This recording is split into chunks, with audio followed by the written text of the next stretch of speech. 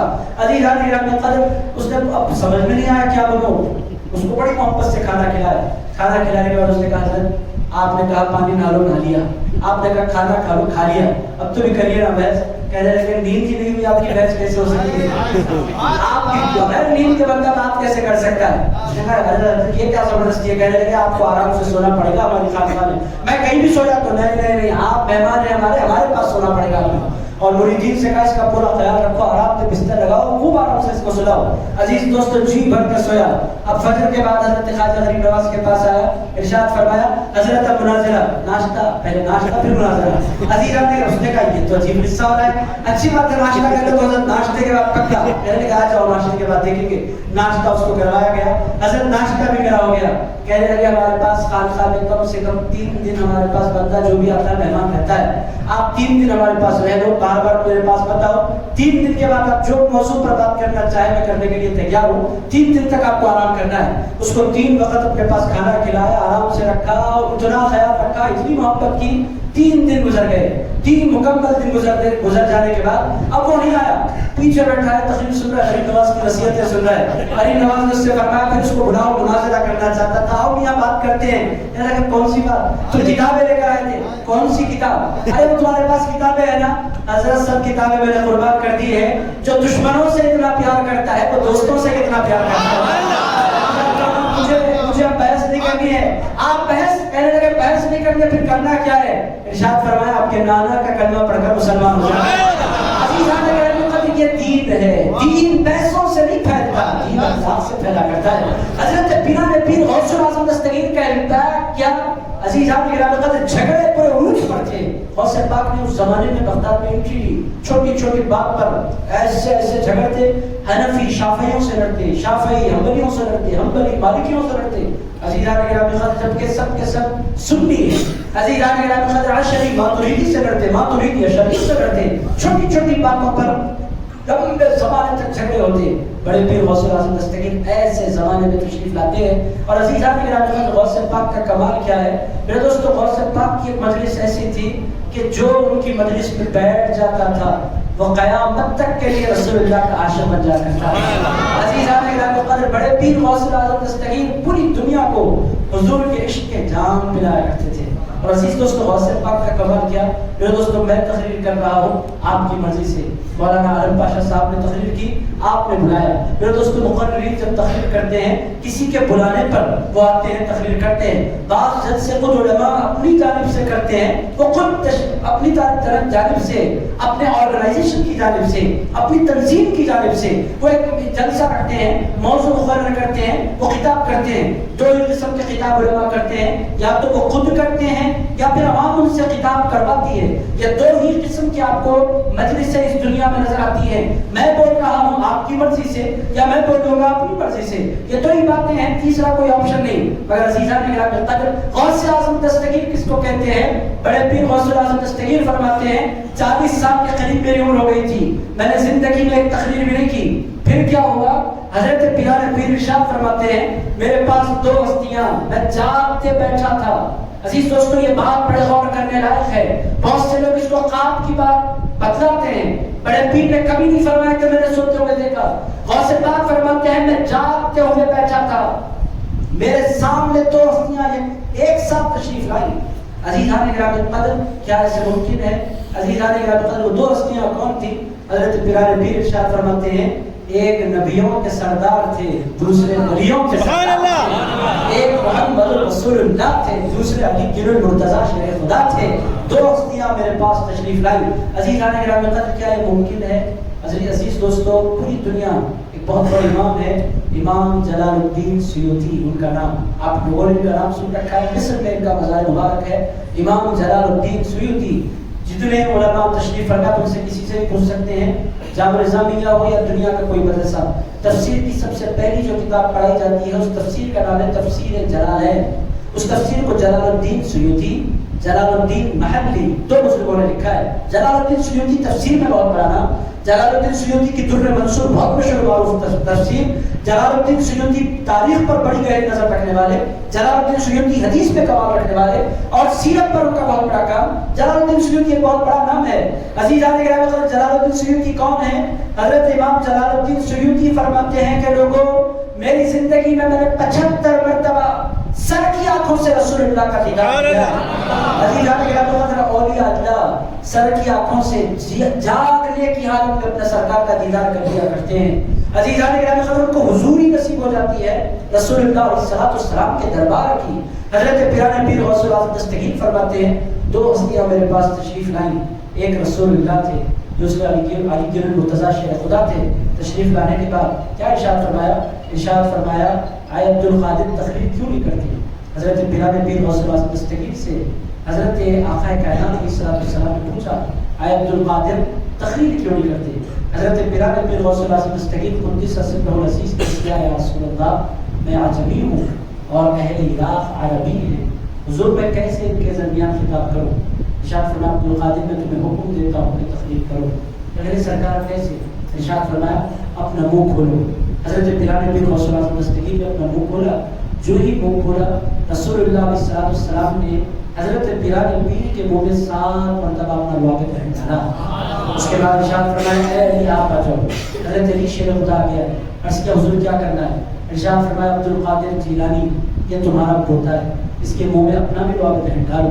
عزیزان گرامی قدر, مولا علی شیر خدا کرم اللہ تعالی کریم نے 6 مرتبہ اپنا لعاب دہن, اپنا تھوک مبارک حضرت پیران پیر غوث اعظم دستگیر کے حق میں ڈالا. اس کے بعد وہ دونوں کے دونوں تشریف لے گئے. عزیزان گرامی قدر, اسی لیے پیران پیر فرمایا کرتے تھے لوگوں جب میں بولتا ہوں ظاہر میں نظر آتا ہوں, مرضی محمد رسول اللہ. عزیزان گرامی قدر, جب پیران پیر غوث اعظم دستگیر بولتے تھے تو ظاہر میں غوث اعظم دستگیر ہوتے تھے, باطن میں حضرت مولا علی شیر خدا ہوا کرتے تھے. عزیزان گرامی قدر, یہ بڑے پیر غوث اعظم دستگیر ہیں, غیر معمولی. غوث پاک فرماتے ہیں جب وہ دونوں ہستیاں میرے پاس سے تشریف لے گئیں, ظہر سے پہلے کا میں ظہر کے بعد میں ظہر میں مسجد پہنچا, ظہر کے بعد میں نے لوگوں سے کہا لوگوں بیٹھ جاؤ, میں تم سے بات کرنا چاہتا ہوں. ارشاد فرماتے ہیں چھوٹی مسجد کم لوگ, اگر جو ہی میں نے کلام کرنا شروع کیا مسجد کھچا کچ بھر گئی. لوگوں نے کہا حضرت جگہ کم پڑ رہی ہے، ہم جامع مسجد جائیں گے۔ حضرت پیران پیر فرماتے ہیں میں جامع مسجد منتقل ہو گیا، اس کے بعد کی مجلس میں نے جامع مسجد میں کی، بغداد کی۔ آج جہاں غوث اعظم دستگیر کا مزار مبارک ہے وہ بغداد کی جامع مسجد ہے۔ آپ کو دو گنبد نظر آتے ہیں، ایک وائٹ گنبد ہے، ایک بلو گنبد ہے۔ بغداد شریف کا آپ لوگوں نے یقینی طور پر فوٹوز میں دیکھا ہوگا، جو وائٹ گنبد ہے وہ غوث پاک کی مسجد کا گنبد ہے، اور جو بلو گنبد ہے وہ غوث پاک کے روضے کا گنبد مبارک ہے۔ عزیزان گرامی قدر، بڑے پیر جامع مسجد تشریف لے گئے، اللہ گواہ ہے جامع مسجد کھچاکچ بھر گئی۔ لوگوں نے کہا سرکار جامع مسجد کم پڑ رہی ہے، غوث پاک نے فرمایا آئندہ میری مجلس جو ہوگی وہ عیدگاہ میں ہوگی۔ عزیزان گرامی قدر، اس کے بعد یہ مجمع عیدگاہ پہنچا۔ میرے دوستو، غوث پاک جب عیدگاہ میں منبر پر رونق افروز ہوئے، پہلا خطاب عیدگاہ میں فرمایا، عیدگاہ بھر گیا۔ اور عزیز دوستو، سارے لوگوں نے کہا سرکار جگہ کم پڑ رہی ہے۔ بڑے پیر نے فرمایا پھر بغداد کے آؤٹسکرٹس میں کہیں ایسا مقام تعین کیا جائے جہاں بہت بڑا میدان ہو۔ عزیز دوستو، پھر غوث پاک جب بھی خطاب کرنے کے لیے بیٹھتے، کم سے کم سننے والوں کی تعداد 70,000 ہو جایا کرتی تھی۔ عزیز دوستو، یہ کیا تھا؟ بڑے پیر غوث اعظم دستگیر کا جتنا انفلوئنس ان کی اپنی حیات میں اور ان کے وصال مبارک کے بعد اس دنیا پر ہوا، دنیا میں کسی شخصیت کا نہیں ہوا۔ میرے دوستو، دنیا میں کوئی ایسا قدیم نہیں بیٹھا کہ وہ بار بار خطاب کرے، اور وہ جب بھی خطاب کرنے کے لیے بیٹھے 1,00,000 لوگ اس کی تقریر میں موجود ہو جائیں۔ زندگی کا سب سے بڑا اچیومنٹ ہوتا ہے کسی عالم کے لیے کہ اس کی تقریر میں 20,000 لوگ جمع ہو گئے، 25,000 لوگ جمع ہو گئے، وہ فوٹوز اٹھا کر رکھ لیتا ہے، فلاں دن میری تقریر میں اتنے 1,000 لوگ جمع تھے۔ زندگی بھر کا ایک آنر بن جاتا ہے۔ غوث پاک سال میں 1 مرتبہ نہیں، ہفتے میں 3 مرتبہ لاکھوں لوگوں کو مخاطب فرمایا کرتے تھے۔ پوری دنیا سے مسلمان بڑے پیر غوث اعظم دستگیر کی خدمت میں آ جایا کرتے تھے، اور میرے دوستو صرف عوام نہیں آتے تھے، غوث پاک کی ہر مجلس میں کم سے کم 400 اولیاء اللہ موجود رہتے تھے، اور عزیزان گرامی قدر 1,000 سے زائد علماء موجود رہتے تھے۔ عزیز دوستو، بہرحال غوث اعظم دستگیر کا بہت بڑا امپیکٹ ہے امت پر۔ اب غوث پاک نے کس شعبے پہ کام کیا؟ عزیزان گرامی قدر، پہلا شعبہ ہے، اس کا پہلا شعبہ کیا تھا؟ عقائد۔ کون سا شعبہ تھا پہلا؟ کون سا شعبہ تھا؟ سونے والے ذرا زور سے، آپ سو رہے تھے، آپ تو جاگ رہے تھے، پیچھے والوں کے لیے تھا۔ بہرحال عزیزان گرامی قدر، پہلا شعبہ تھا عقیدہ۔ بڑے پیر غوث اعظم دستگیر نے عقیدے پر بڑا کام کیا۔ عقیدے میں گڑبڑ کہاں ہوتی ہے؟ میں آسان سے مثال رکھتا ہوں۔ میرے دوستو، حضور تو حضور ہے، حضور پاک پر عام طور پر لوگ نہیں لڑتے، عام طور پر نہیں لڑتے۔ آج کل کچھ لوگ پیدا ہو گئے، یہ نیا فتنہ ہے۔ پچھلے زمانوں میں حضور کے بارے میں ہر بندے کا دل عقیدت سے بھرا ہوا ہوتا تھا۔ عزیزان گرامی قدر، رسول اللہ نام لیتے گردن جھنجھا کرتی تھی لوگوں کی کہ چند دنوں سے کچھ لوگ کہیں پید ہو رہے ہیں، ورنہ کبھی ایسا نہیں ہوتا تھا۔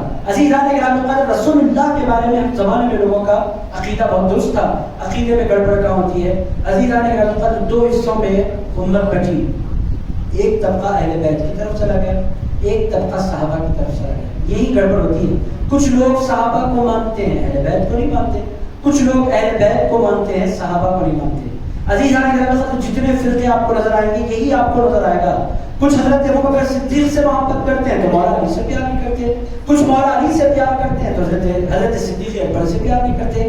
عزیزان گرامی، کچھ کو عقیدت ہے حضرت امام حسین سے تو ان کو ان کے دلوں میں حضرت عثمان غنی کا بغض پایا جاتا ہے۔ کوئی پیار کرتا ہے سیدہ کائنات بی بی فاطمہ الزہرا سے، حضرت فاروق اعظم سے پیار نہیں کرتے۔ کچھ لوگ حضرت فاروق اعظم پر فدا ہیں تو سیدہ کائنات کو لائٹ لے لیتے ہیں۔ عزیزان گرامی قدر، امت میں یہ جھگڑا بہت قدیم ہے۔ ایک کو جو صحابہ کے پکڑنے والے ہیں، اہل بیت کا ذکر اچھا نہیں لگتا، اہل بیت کی نسبت اچھی نہیں لگتی، اہل بیت کا ذکر اچھا نہیں لگتا، وہ کوشش اس بات کرتے ہیں کہ اہل بیت کو کے مقام کو گھٹایا جائے۔ اور دوسرا فرقہ کیسا ہے؟ اہل بیت کو بہت مانتا ہے، صدیق اکبر کو نہیں مانتا، فاروق اعظم کو نہیں مانتا، عثمان غنی کو نہیں مانتا۔ عزیزان گرامی قدر، ان کے دلوں میں بغض پایا جاتا ہے۔ بڑے پیر کا کمال کیا تھا؟ غوث اعظم دستگیر اس ہستی کو کہتے ہیں کہ جو بندہ ان کا چاہنے والا ہو جاتا ہے، صرف ان کا چاہنے والا نہیں ہوتا، جو غوث پاک کا دیوانہ ہوتا ہے وہ صحابہ کا بھی دیوانہ ہوتا ہے، اہل بیت کا بھی دیوانہ ہوتا ہے۔ عزیزان گرامی قدر، کبھی جو غوث پاک کا دیوانہ ہو وہ کبھی صدیق اکبر کا غدار نہیں ہو سکتا، جو غوث پاک کا دیوانہ ہو وہ کبھی مولا علی شیر خدا کا گستاخ نہیں ہو سکتا۔